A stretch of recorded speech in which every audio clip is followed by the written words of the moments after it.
Hi, welcome to another edition of the MSDW Podcast. I'm your host, Jason Gumpert, editor at msdynamicsworld.com. Joining me for this episode is Steve Mordue. Steve is a founder of RapidStart CRM, a Microsoft partner and ISV, working in the Dynamics CRM and soon-to-be Dynamics 365 channel, with a focus on helping partners improve adoption of CRM tools with their customers. Steve has spent years in the CRM space. He was previously in the Salesforce ecosystem and now has spent several years in the Dynamics CRM online space. We'll be talking about the future of CRM with Dynamics 365, user adoption, and more. So let's get started. Hi, Steve. Welcome to the MSDW Podcast.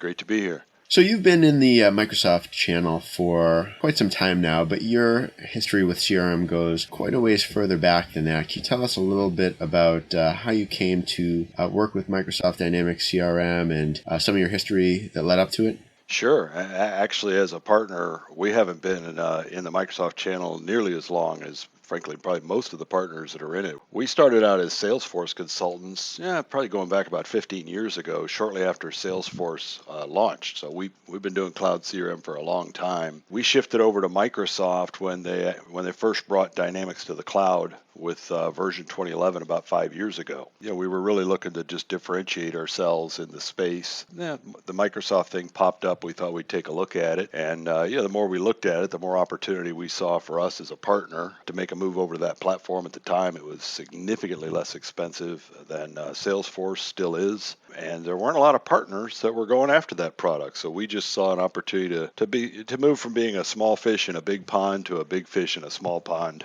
overnight, and that's pretty much what happened.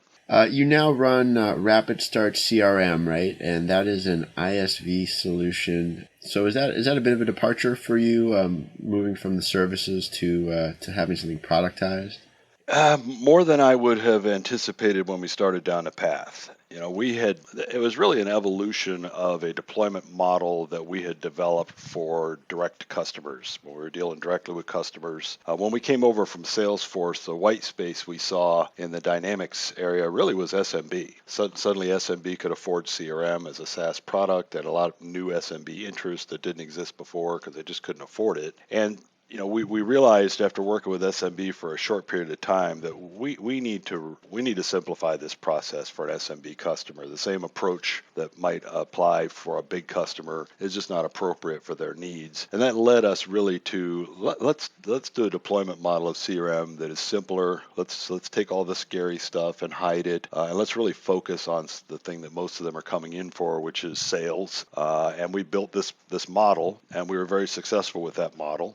We were a partner of the year in 2014 as a result of our success with that model. And that raised the attention of some of the folks at Microsoft on the SMB CRM team. And I had a call from one of them asking me about, asking first of all what we were doing. And I explained, what we were doing. And it was really Microsoft's suggestion that we consider maybe becoming an ISV with that solution, around the idea of partner enablement.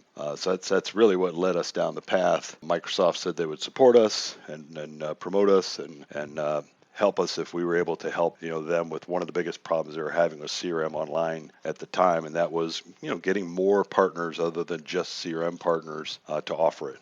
And that continues to be a challenge, I imagine. Partners getting involved who aren't involved now. That was the original challenge. Was we got a bunch of Microsoft Cloud partners now, and most of them came from the infrastructure side of the business. A lot of them do managed services. The hosted exchange is right in their wheelhouse. Azure, virtual machines is all right in their wheelhouse. Their relationship with their customer has typically been with IT manager, IT director. They speak that person's language. They know them very well. And here comes Dynamics.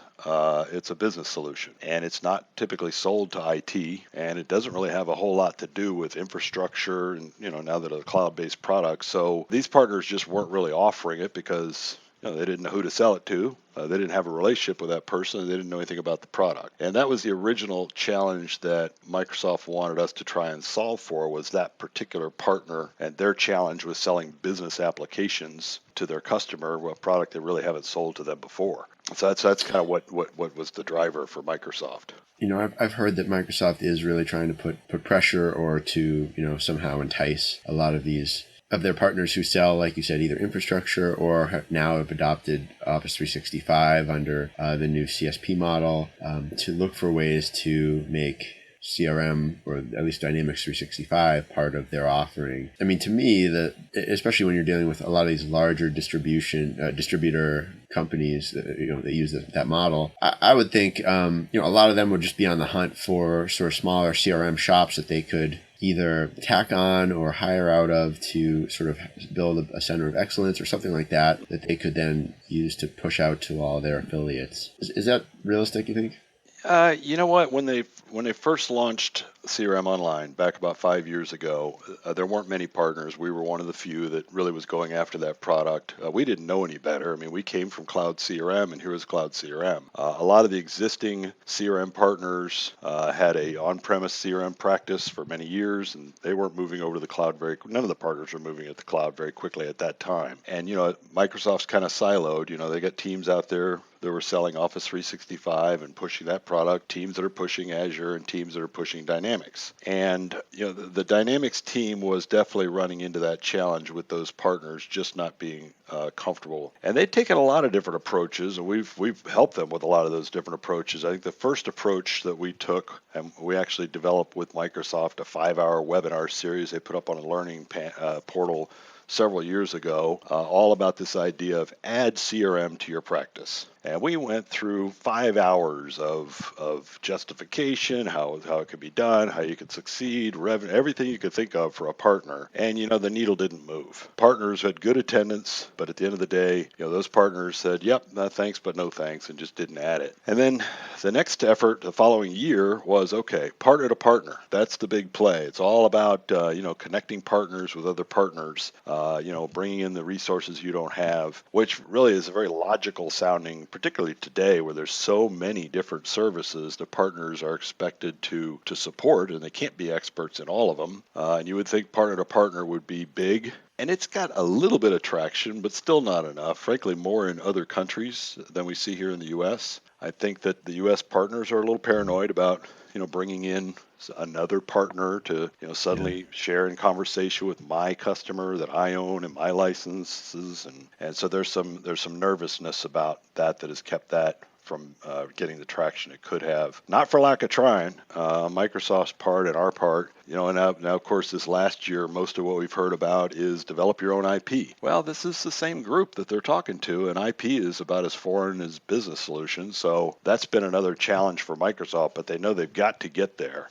somehow. So they're going to keep banging that drum, and they'll keep circling around back and forth from, start a practice or partner with a partner, or what became the popular thing here the last year and a half when we came on the scene was this idea of package deployment. They created that word to describe us because they didn't want to call it our trade name to partners, but then that was the new idea. It's okay, fine. You're not going to start a practice, don't start a practice. You don't want to partner with a partner, don't partner with a partner. Here, buy a product from an ISV. One way or another, go sell CRM to your customer. And package deployment became, the newest, but still pushing all three different directions at once.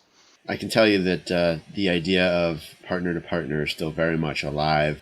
In other areas, I was at a NAV partner event last week, NAV Directions North America, and Microsoft is very much in favor of trying to get independent NAV partners or smaller NAV partners without an Office 365 practice or a CRM practice to find a way to tie on to, especially Office 365, larger Office 365 partners with a lot of volume, because they still very much believe that that's where a lot of the opportunity is going to be for selling Dynamics 365, especially in SMB, probably both on the CRM and the ERP side. Those CRM, sales and marketing apps for the SMB market aren't there yet, but I imagine that the story will be very much the same. I mean, they were suggesting going as far as trying to really put yourself out there for telesales folks on premise with a larger distributor or with an Office 365 reseller to really work out deals that get you the opportunity to get in front of those Office 360, to take the responsibility yourself to get in front of them with the help of these the companies that know how to go for a high volume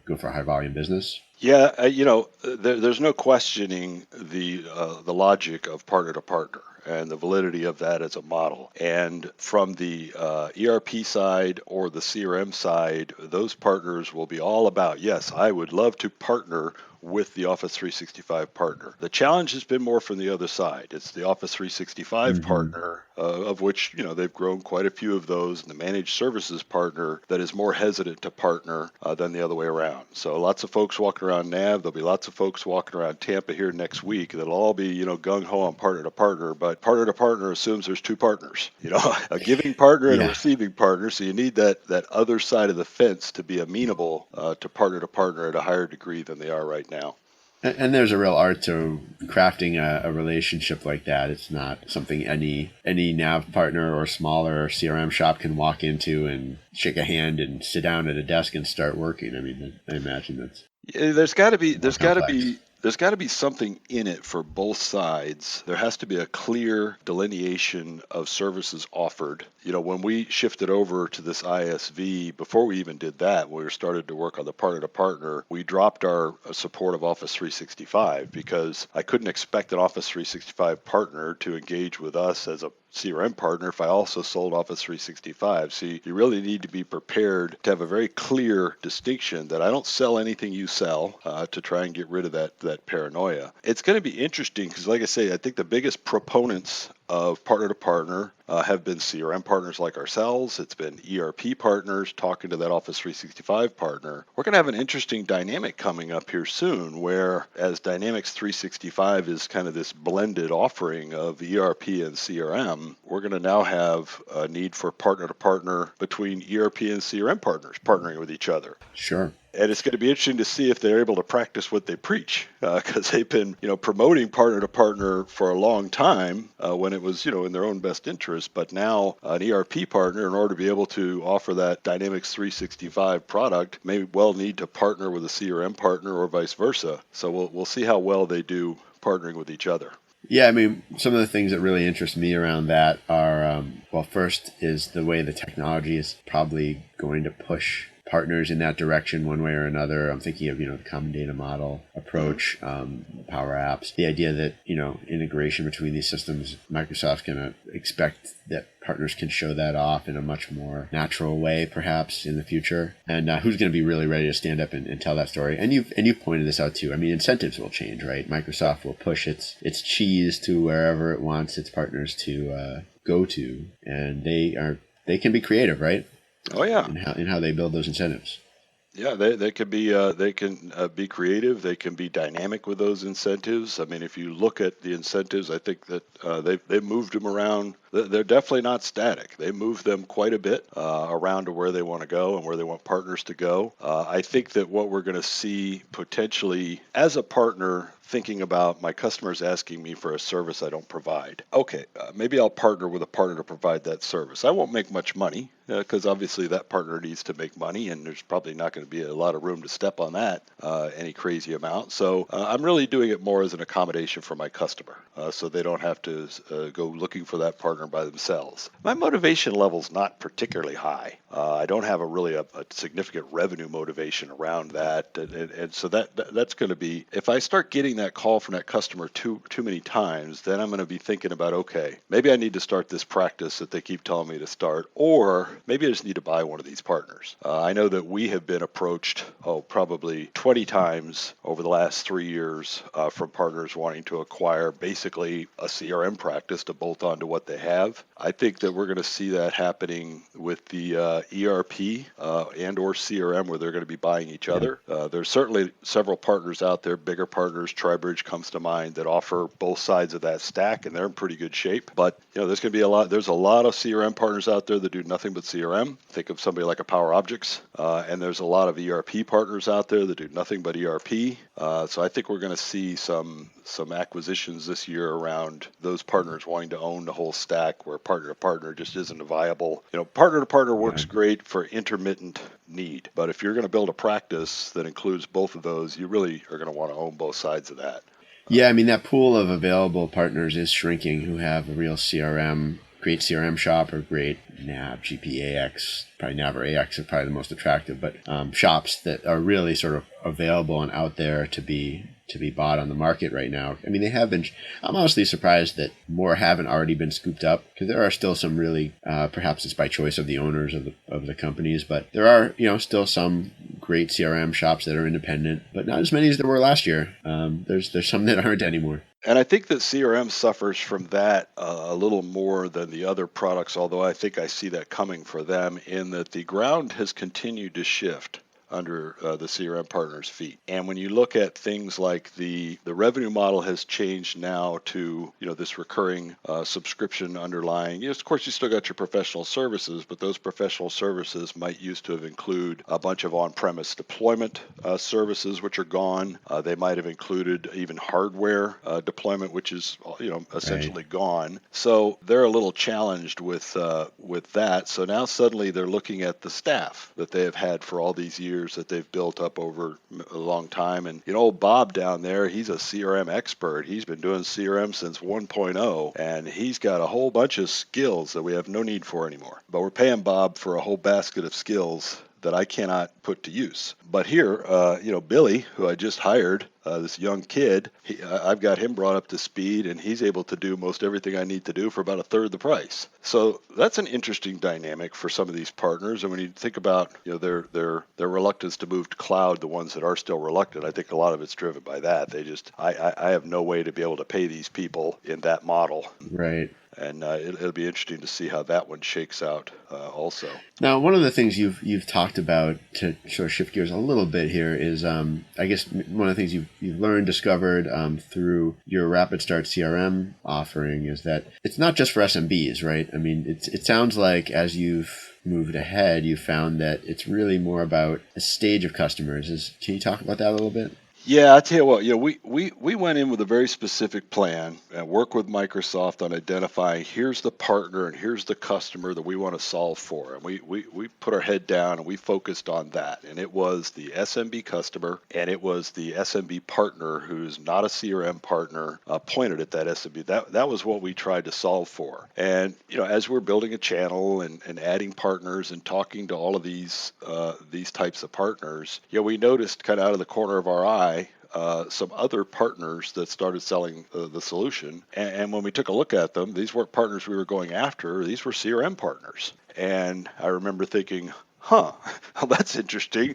That is not what we thought about. We thought those folks had it under control. I just figured, what would a CRM partner need with a CRM deployment service? And every CRM partner out there has some sort of quick start, jump start, fast start, whatever you want to call it, model. And I thought, well, they don't have a need for this. This is really for those partners that don't. And as it's turned out, those partners are doing more with us than any other partner group. I think the fact that we've kind of taken this quick start, jump start, rapid start, whatever you want to call it, model to kind of the next evolution where it's actually a product. There are components to it. There's an actual fixed model to it, as opposed to what most partners offer is kind of like a box set of hours at a discount. And I think oftentimes it was kind of a loss leader for them, really just to let me get this customer onboarded, and then we'll come back and do the good work where we make the good money. But I think a lot of them were losing money on some of those loss leaders. You tell some customer, we're going to give you 10 hours at a discount to try and get you off the ground, and here's a list of goals we're going to try and achieve. And then you get a cranky customer, and next thing you know, you burn up your 10 hours and you haven't achieved hardly anything on the list. And you got a couple of choices. I guess you could tell that customer, well, we've used up that discounted time. Now you need to pay us, which isn't going to be a good one for the customer. Or you got to eat it to try and get them to a point where you can say, okay, we're done with your rapid start or your fast start or whatever it is. And I think that was a risky proposition for those partners. And we just kind of eliminated that by taking it to that next level of development of what that model is. Yeah, it seems like there's going to be development in that regard in two ways. There's new IP that works, that's effective and aids both the customers and their partners in not veering off track. And then, to that last example you gave, there's, I think, and I've heard this from Microsoft people and from other partners, is that when you're really invested in SaaS deployments, there's this idea of jettisoning really difficult customers because they're only going to bring you down as a partner, and you really can't afford. You can't afford any of those. It seems like to run an efficient business. Well, you can't, and unfortunately, they don't raise their hand at the beginning and say, by the way, I'm going to be a real pain in the neck. They all seem very nice at the beginning, and I'm sure they feel the same way about partners. But life is too short, and there's too much work to be had to work on customers that are not committed, don't have the funds, and are difficult to deal with. It's just there's enough work out there that's coming that I know in our position, we're definitely able to take those customers. And I've told customers on the phone before that, you know what, I don't think we're the right partner for you. Let me recommend someone else, and I'll send them on to someone else and let him deal with them.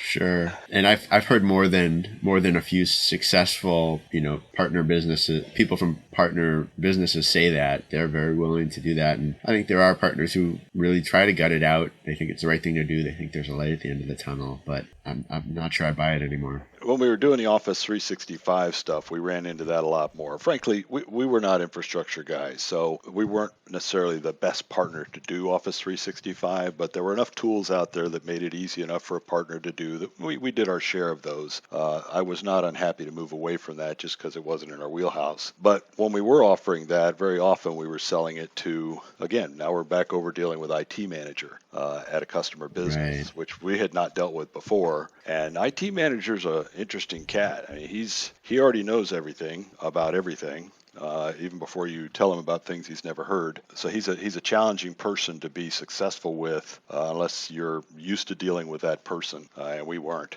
So I didn't care for that particular customer type. Now we're dealing, we're dealing mostly, obviously, through partners, but the end customers are more sellers. I've always been a seller. I can relate to sellers. I've sold my whole life. I can speak the language, and it's a more comfortable turf for us. I think a lot of that is, just matching up your background with your customer if you can. So I wanted to also turn the discussion toward Dynamics 365 itself. I mean, we were just saying as we get started here. I mean, this is an important point, I think, in the life of the Dynamics product line, the launch coming up. I mean, next week, based on when we're taping this. And you have, you're in the Dynamics CRM sort of pack group. So you've had some pretty good insight, not all of which you can talk about, I understand. But you've written about some of the things you've been learning, and sharing some of your thoughts about how the new product will change CRM in some important ways. Fundamentally, it'll break it into multiple sort of more granular apps, right? But I really did want to get a little more of your thought on that. Do you have any sort of top line thoughts of what you've seen so far, and what you expect, how you expect people to react once sort of much more of this information is public in the coming days and weeks? It's interesting. I think if you read my blog, I may come off as a little schizophrenic because one day I'm knocking things I don't like, and the next day I'm espousing virtues. So it kind of depends on my mood. I think I have a rule: if I write 2 negative posts, I have to write 2 positive ones or something to keep some balance out there, so I don't just seem like I'm either a shill or a complainer. But there's enough on either side that you can find when something this big is coming, to the market, of pros and cons. And I think when you look at the underlying reason, then a lot of these things make sense. And I think that when you look at Microsoft CRM Online and its place in the market, it has grown, sure, but Salesforce has grown faster still. And if you stand back 100 feet, we haven't made a dent in Salesforce, really, not a meaningful dent. Sure, there's been some big wins, but overall, basically the plan that they were on with the product they had, continuing that direction, was not going to accomplish the goal they wanted to. That had been proven over several years. Even though the product has grown, Salesforce has grown faster, they still haven't made the inroads against the biggest. You got to be able to stand toe-to-toe with the 800-pound gorilla, and you can't just keep flicking at his toenails. And I think that a decision was made that we need to rethink how we're delivering and offering this product in order to really stand toe-to-toe. So that was part of it at the high end of the market. And then at the other end of the market, they also had there's lots of competition from things like, well, for example, NetSuite was kind of an end-to-end SMB solution, which we didn't have, and they were getting their share of customers. And then it seemed like every month a new SaaS-based SMB-focused CRM was launching out there. I mean, if you do a search for SMB CRM, you'll find hundreds of them that have popped up out of the woodwork. So on the SMB side, they were also competing with that. So they were trying to solve for this SMB on the one end and enterprise on the other with the same product. So I think it made a lot of sense to really just take this thing and bust it up and rethink how they were approaching it. The core technology is sound. The core capabilities are sound. It really was packaging, I think, was the biggest challenge, was just packaging. And I think a lot of this whole Dynamics 365 motion is around repackaging. Yeah, I think it's interesting. I can understand why Microsoft is launching it around the CRM UG Summit and the other Dynamics product UG summits. Yeah, on the one hand, because it's directly related, it's the closest conference they have to it. It matches with the timing, apparently, in terms of when they wanted to get this out to market. But on the other hand, these are the people who were already sold on the Dynamics product line by and large for what it was, and they were the ones that are, like you said, if it's repackaging, there's just going to be some explaining. I haven't dived into the licensing part in a lot of detail yet, but I suspect it'll be not horribly disruptive to most existing customers, that Microsoft will find ways to sort of accommodate them without sort of busting anything up too badly, I guess, anyway. But yeah, I mean, the rest of this whole big world that they want to learn about Dynamics 365 outside of the existing user base. And so I'm personally interested to see, not only what they sort of reveal, but what the plans are from Microsoft in terms of doing ad buys and putting a real public face on this beyond next week. I mean, are we going to see it in the Wall Street Journal? Are we going to see it on NBC? Are we going to see it, really broad mass market or something else? I think they're going to have to. I mean, Salesforce is out there. You see Salesforce ads on TV. They're popping up in the Super Bowl. They're out there in the end customer's face. Now, granted, Salesforce is not a channel-driven company like Microsoft, but Microsoft has relied on their channel by and large to do most of the promotion of their products. Right. That doesn't do any good if the channel's not embracing a particular product. I think they got 3 goals right now with a conference like the CRM UG. They need to make sure that the partners are aware of the new things, which is common. Every launch, everything, it's all about, here's the new features, make sure you understand what the new features are. The thing that's different this time is that licensing model change. And as a CRM partner, when you're talking to your customer, you can talk about features and all that wonderful stuff, but at some point it's going to get down to what's this going to cost me? And you need to understand, based on your conversation with them, what licenses are going to make sense. And we had that even with Office 365. They had multiple SKUs, and very often we would run into a customer who clearly had been sold the wrong SKUs for their needs before, but somebody just didn't understand the licenses and the features with those. So that's important for Microsoft, that the end customer is being sold the correct license for their need that has the features they want, not more, not less. That's critical. I think another goal of a conference like this is they got to get the ERP and CRM partners singing together. They got to get them in the choir, because this product is being promoted, as one big thing, which it never was before. I mean, there was the Dynamics umbrella before, but now this is even tighter linkage of that stuff, and they got to get those 2 partners in sync. So I think I expect to see some ERP partners at this event learning about the other side of the fence that they haven't necessarily paid a lot of attention to, but now need to, and vice versa. But I agree, they're going to have to make the investment. It's always been in the CRM space in particular, and I think ERP as well. The effort has been to push partners to go sell this to the customer. That's the motion. We're going to talk to you partners, tell you everything you need to know, and we're going to send you on your way to go sell this to customers. And that is not going to get to the scale that they really are wanting it to get to. They're going to need to pull customers from the other side as well. Mm-hmm. They need to be marketing out there directly to end customers through whatever channels work, Wall Street Journal, those sorts of motions where the customers are, to get customers really asking those partners, hey, I think I'm interested in learning more about this Dynamics 365. And that's really going to force the partner to have to learn, whether he wants to or not, if he's going to be competitive in the future, about the whole stack and be able to have that coherent conversation. You won't be able to say, well, I could talk to you about the ERP part. Oh, well, let me call another one that could talk to me about the whole thing. And Microsoft is that's good for partners that are focused on both sides. The ones that aren't are going to need to get there, but I think it's what Microsoft, if I were them, would do. Yeah, and I also wonder, I got a little bit of a flavor for this at a recent GP partner event.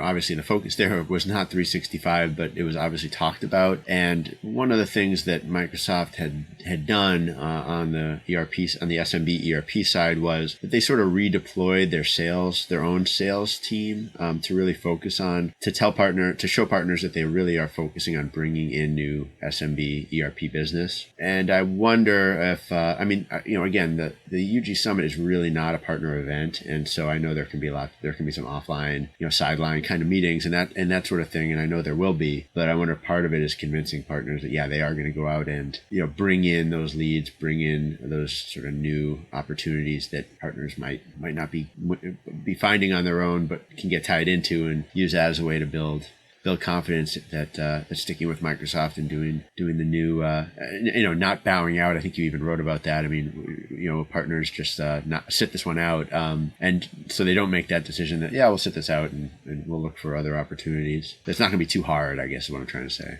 Yeah, I think, for the ERP and the CRM partner to cross-sell the other product, whether they partner to partner or take it on as a new practice, it's a lot lower bar. I mean, they haven't wanted to because it's just not been something they've wanted to, but, they're both business solutions. Neither of them are necessarily sold to IT. Similar conversations, a little different slant. An ERP partner is in a much better position to add CRM than an Office 365 partner is. They're closer to speaking a similar language at a customer level than the Office 365 partner. That's going to be, and that was the one who I really feel is going to be the challenge for bowing out. When you think about the Office 365 partner today, he's got a managed services business most likely. He's maybe not dealing exclusively with Microsoft. He might be representing several product lines, but even within Microsoft, he's getting hit on a regular basis by different recruit teams at Microsoft. He originally was hit by the Office 365 recruit team, an army of Microsoft people calling him up saying, hey, you need to start selling Office 365. Ultimately responded to that message and started selling that. Then he's getting hit by the EMS team. He's getting hit by the Skype team. He's getting phone calls from the Azure team. Hey, why aren't you doing some Azure? You need to do some Azure. And the CRM team is just one more team that's been calling him. He hasn't been getting calls from the ERP team. They've kind of been sitting over there in their silo because they haven't really had a SaaS product. So it was pretty specialized. Okay. They haven't really made a lot of effort. But the CRM team was going after that partner hard. So, that partner was hearing lots of different messages, deciding which of these people who's banging me to add their product is the most, the closest to what I'm doing, the one I'm the most comfortable with. The CRM was losing out too often in that comparison. Lots of those partners have obviously brought in Azure, felt more comfortable, more in their wheelhouse instead of CRM. And they can only do so much. I mean, I can only learn so much at one time or my head will explode. So I'm sorry CRM doesn't make the cut for now. And that's been a challenge. I think the bar is lower for them to create a bunch of CRM/ERP partners where, historically, every time you go to WPC, you got the ERP partners all make a right and go down that hall, and the CRM partners all make a left and go down that hall. And sure. They don't even talk to each other. They're not even in the same rooms. Same people looking at each other every time. So that I expect to change. I expect to see a lot more joint conversations. And obviously the launch stuff, we'll be talking about both products because it's a launch. But even going forward, I think that we're going to find Microsoft focused on, okay, we're going to do a session now on CRM and ERP. I think they're going to be more focused on talking about those things together as a single item.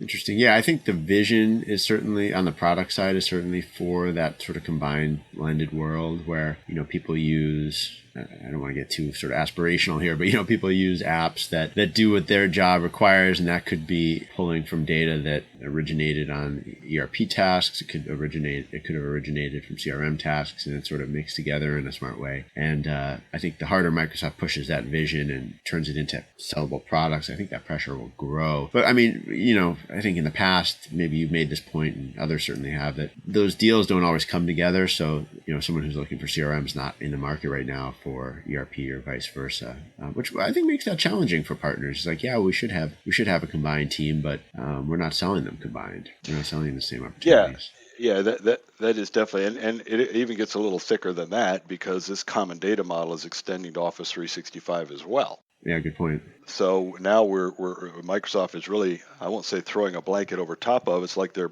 throwing a blanket underneath all three of these stacks Yeah. on this common data model. And I think that their goal, obviously, and hope is that a partner is going to go to a customer and say, hey, we want to sell you your productivity and all of your business applications, as well as your infrastructure, even though that's a separate data model. But yeah, we want to sell you everything. And I think that they know that right now they're the only company who can. So they got to press that advantage. Oh, for sure. And I don't think there's anyone who's invested in a business focused on Microsoft solutions that's rooting against them doing that. I mean, I think everyone wants them to have the best possible offering that they could put out there that beats Everybody. everyone else out there, right? Their challenge is going to be the partners. Yeah, I mean, every time you see Salesforce offer a better Office 365 integration, or Acumatica have a new add-in for Outlook that shows order management, or whatever, you have to think, if you're a partner, I guess, well, how am I going to beat that with Microsoft's own ERP, or Microsoft's own CRM? That's the race that the Dynamics folks are in, or that they've always been in, really. Yeah. Yeah, I think that, definitely linking the products together, because, up to now it's been as much work to integrate CRM and any of the Microsoft ERP as it would be to integrate CRM with any other ERP. Sure. It hasn't been much of an advantage there, considering they both came from the same company. The integration with Office 365 from CRM has been okay. It's about to get really good. You'll be seeing that stuff soon. It's about to get really good. And then bringing, kind of the ERP into that same fold, it just makes it a lot easier to offer that customer, the other products, because they're getting closer to just a checkbox to add that product. You mentioned that things are moving in a good direction product-wise. Can you give us any more of a hint about things that you're looking forward to that you think people will react really well to once more of that is public? Yeah, I think that the one thing that obviously I've got my eye the closest on is the SMB side of the space. Enterprise. There's some big players in enterprise, been there a long time. They're big enough. They're going to put an army of people on learning everything there is to learn about the new products, and they'll be just fine. And really, those enterprise SKUs and the way they're offered and the way they're priced and the team member SKU and some of those other pieces is going to have a lot of appeal to enterprise. It's going to make a lot of sense for enterprise. I don't think there'll be any enterprise company that'll be spending more money. And in most scenarios that I've seen, they're going to be saving quite a bit. Down at the SMB side, the picture's a little fuzzier.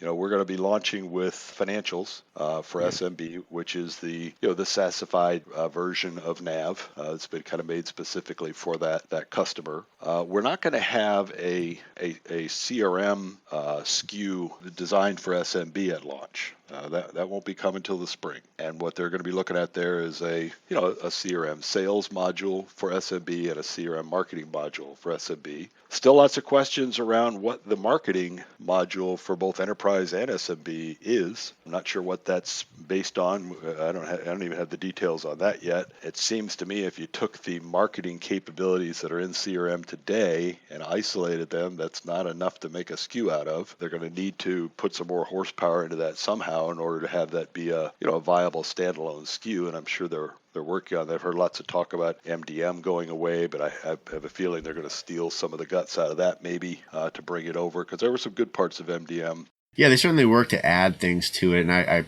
I wrote about this yesterday that, some sources are saying that MDM is going away pretty soon. But yeah, you make that point. I mean, Microsoft has, and I don't know, Microsoft wouldn't confirm that. So I don't know. But they've certainly invested in building out other things on top of that original core, the marketing resource management platform, that maybe they can port over. Because those were never, even the stuff they built after the acquisition was never kind of part of core CRM, I don't believe. Well, yeah, I think that there was a period of time there prior to Jujar taking over where some of the acquisitions that they made didn't seem to make a lot of sense from the outside looking in, and it was kind of one of these, maybe they just know something I don't, and as this thing shakes out, it'll make more sense, but as it shook out, it didn't make any sense. And certainly Dynamics Marketing was one of those. I think they just plain bought the wrong product. They bought a good product, a product that was popular in enterprise, but the wrong product to try and marry up to CRM. But they did spend a bunch of money on it, and there were some good pieces in there. So I don't think they're going to be necessarily building whatever this Dynamics 365 marketing SKU. I don't think they're going to necessarily build that from scratch. I don't think they need to. They've got a lot of good IP there around marketing from that other tool. So to say that MDM is going away, yeah, I would agree it probably is. But I think parts of it are going to be resurrected in this in this new SKU. And then we'll see what of that trickles down to the SMB SKU. They are going to have a temporary solution for SMB because, we've got enterprise SKUs launching, here at the end of the month. And the SMB version of those SKUs, they're probably not looking until next spring for that. So there's going to be some transitional interim ways to address SMB. Some of that's fuzzy as well, but I expect that to get cleared up even more here over this upcoming week. I'm actually going to be traveling out to Redmond to meet with a small group of us are going to be meeting with the team that is developing the new SMB SKUs. So I applaud them for not sitting inside the black development box closed, not taking any input from partners and launching something that nobody wants, because I don't think Microsoft has historically necessarily had the best understanding of that SMB customer. Until Office 365, that was really kind of a new customer for them on that side of the business, and certainly on the CRM and ERP side, it's been a very new customer for them. So I applaud that they're reaching out to a couple of us that understand that customer to bring us out there to kind of help craft, what that thing will be to make sure it hits that target. So I'm excited about what that's going to be. I think they're making a lot of right moves. I think they're scaring a lot of people. They scared me, when they first talked about it. But then the more you kind of peel it back and learn and understand, the better it looks, the more sense it makes for me. So I'm pretty excited about it. Yeah, the anticipation can be worse than the reality of it, I think. But I don't know if I have a right to say that just yet. But well, the leaks have been unfortunate. I mean, that happens. And so oftentimes I think sometimes leaks are intentional. I don't think that was the case here. There's a 175-page deck they went through to show us this product, and we've seen where some partners have leaked like one page of that, and that's just not fair. That's not fair to Microsoft or the partners or customers to take one page of a 175-page deck and summarize that whole thing. And hopefully people will reserve judgment and look at leaks for what they are. They're just half truths usually. Where there's smoke, there's fire. Usually when you see a leak about something, there's some truth in it, but there's a big difference between truth and the whole truth. Yeah, sure. And I honestly don't see too many people, at least who already live in the Microsoft, channel environment, reaching too many negative conclusions yet. I mean, that's just my perception talking to different people. There's definitely nervousness I hear on the SMB ERP side because the 365 offering is, such a departure. And there's even components of that I haven't had a chance to write about yet that, honestly left some partners bewildered and some partners perhaps looking forward to it on the nav side. But yeah, there's a whole range of changes to come from that. So, a lot of it will come to pass, as I sometimes say when, people are anticipating things. It will happen, it will start, and it'll unfold. There's also a whole lot of partners out there, frankly, that just are not even aware. They're doing their thing, they're in their own world, and just haven't paid attention and aren't even aware of what might be happening here. And I think probably the scariest thing for most of the partners in the space on the CRM side was understanding that, hey, we're launching this new product. It's going to be great. It's going to be awesome. All of your skills as a CRM partner will transfer. Don't worry about that. We're not redesigning stuff you already know how to do.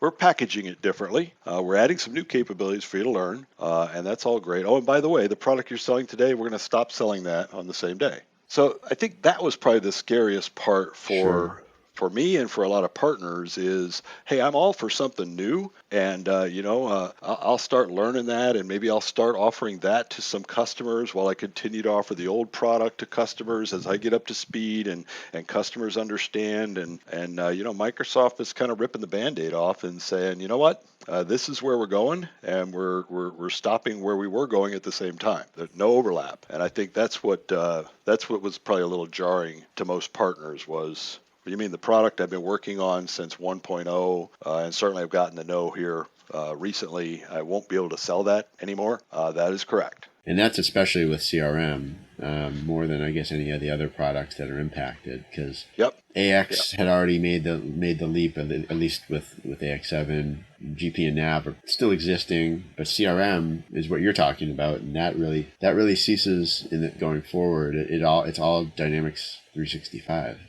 Yeah, it ceases in its current form the same day it You could still, reverses I to mean, before. there will still be on-premise deployments, right?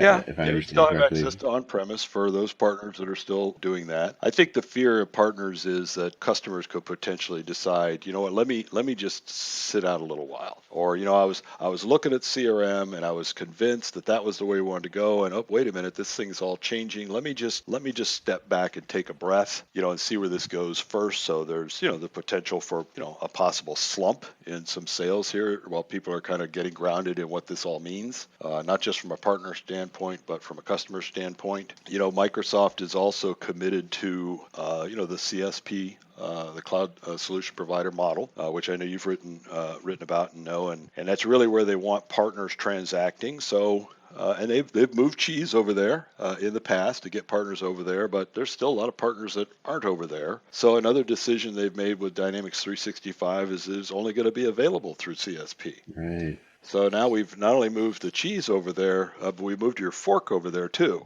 you know, you can't even eat the cheese unless you're over here. And they got to get partners over there. That's the deployment model of the future. So they're further incentive maybe, or certainly a disincentive.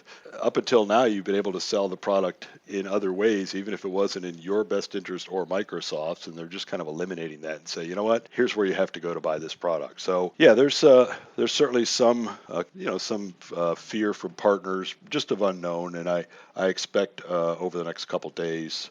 I'm sure they're going to be presenting probably updated versions of what we on the pack have already seen. And yeah, I expect hopefully partners will come away for the next couple of days. And I'm sure this is all going to be recorded as well, and or maybe even broadcast live, that they'll have a better understanding of what they need to do. But then they're going to need to do it. Then there will be steps that need to be taken by partners to make that move. If they're not currently transacting in CSP, they're going to need to get over there. Otherwise, their CRM practice could essentially stop.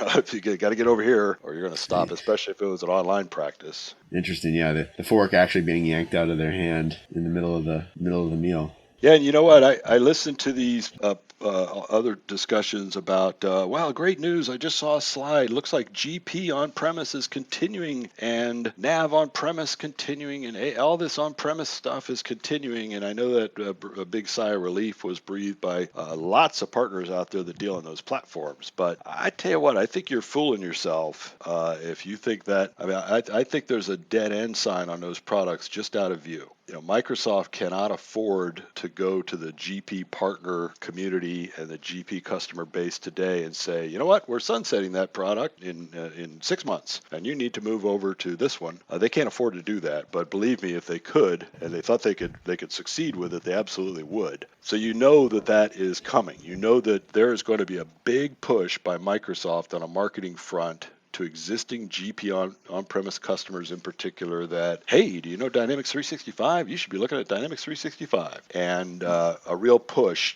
And once they get enough of those customers moved over, then I think there'll be talk about pulling the on-premise plug. Yeah, I mean, I think my timeline for that would maybe be a little longer than yours. I know, like you said, Microsoft will have those transition models in place very quickly. They've advised GP partners on that, at least, that will be there with data migration and everything else. How quickly? I think there's a question how quickly any customers would actually jump on that, because that's one of the big mysteries with 365 ERP. I don't want to go on too far down that path, sure. But how well can it match up against where GP and Nav are pretty robust ERPs. Yeah, we've got the model. We've got the model already. Yeah, and the 365 ERPs, the SMB ERP element's just not there yet. I mean, it looks like it's heading there, but we saw this happen with Office 365. There were lots of customers had on-premise Exchange and the other parts, maybe on-premise SharePoint. There were plenty of customers that had hosted, wasn't particularly a SaaS product, it was just virtualized hosted Exchange that had been around for a long time. And, Microsoft launches Office 365, and look where we are today with that product. Once it caught velocity, which it took a little bit, but once it caught velocity, and frankly, some of the reason it took a little bit was it was suffering just from the whole cloud is new thing. all up. All cloud is just still new, but most of those barriers have dropped, and customers aren't asking about where's my data or all these kind of questions they were earlier. Most of those have been answered, and then the velocity just took off of that product, and you just don't see that many new deployments, certainly of on-premise Exchange. On-premise SharePoint.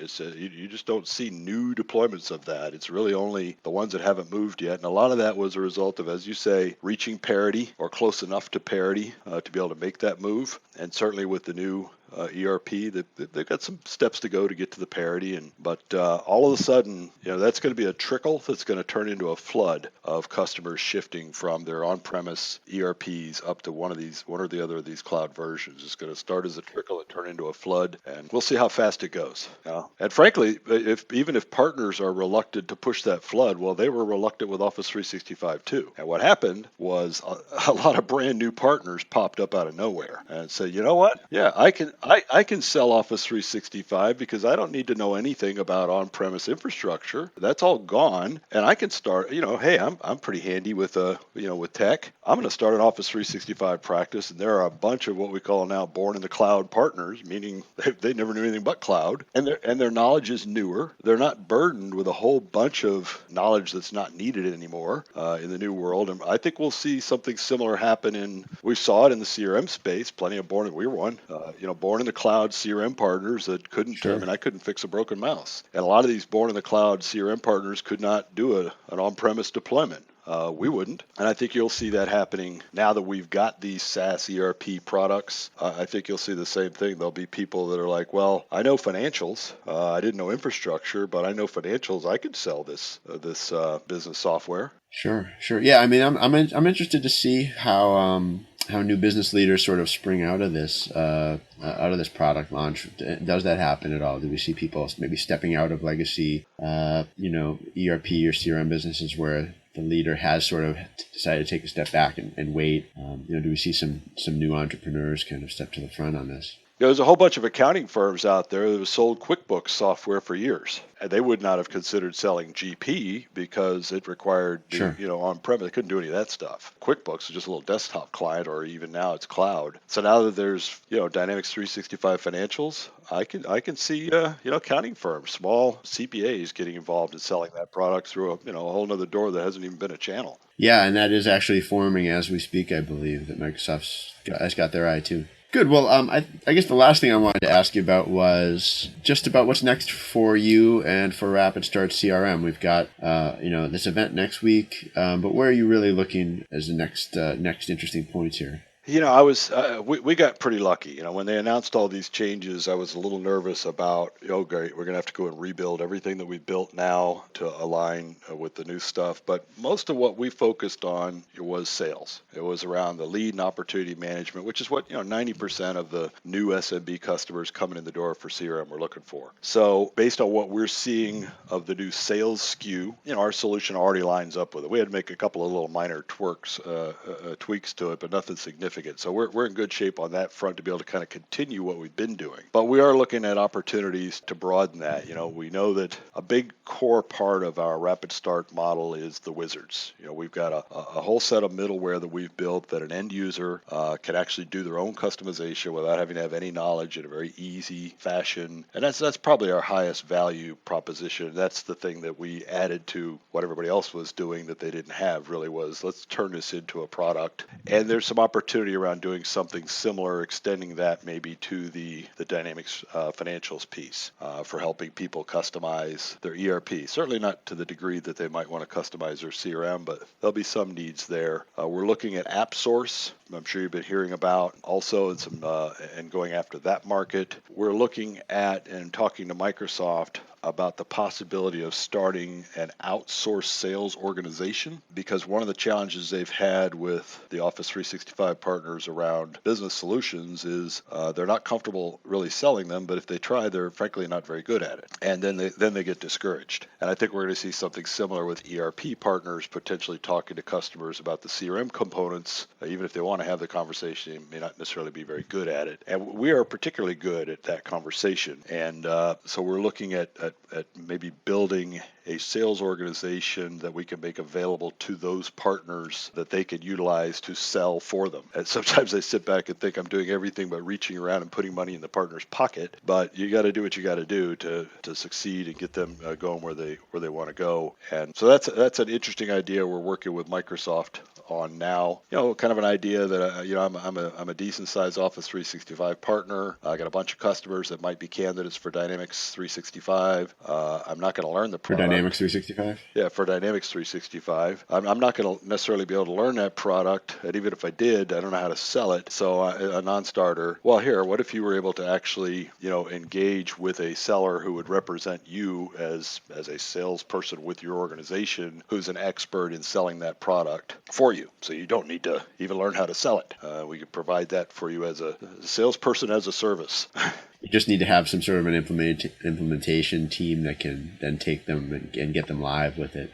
Well, what we'd be selling is our RapidStart model, for them. Yeah. But that would be the only thing they would really be looking to sell probably anyway. But turning a salesperson as a service could be an interesting model. The other one we're looking at is support as a service, because, in the CSP model, part of that bargain is you have to provide, tier 1 and tier 2 support. Well, that's kept a lot of CSPs from adding the CRM SKUs to their list because they just don't know how they would support it. Today, CRM is not particularly easy to buy, and that was a challenge for distributors. That was a challenge for partners that were not CRM partners. And so another thing we're exploring with Microsoft is building a support as a service organization, so those CSPs would be comfortable selling those SKUs and offering those SKUs, knowing that they've got a place to get support other than building their own support organization for the product. So definitely lots of things on the roadmap. We'll see which ones of these make the most sense over time as some of this shakes out. But I'm pretty excited about where things are going and some of the moves that Microsoft has made around this. Yeah, exciting times. Well, Steve, thanks so much for taking the time to chat with me today. It's been fun.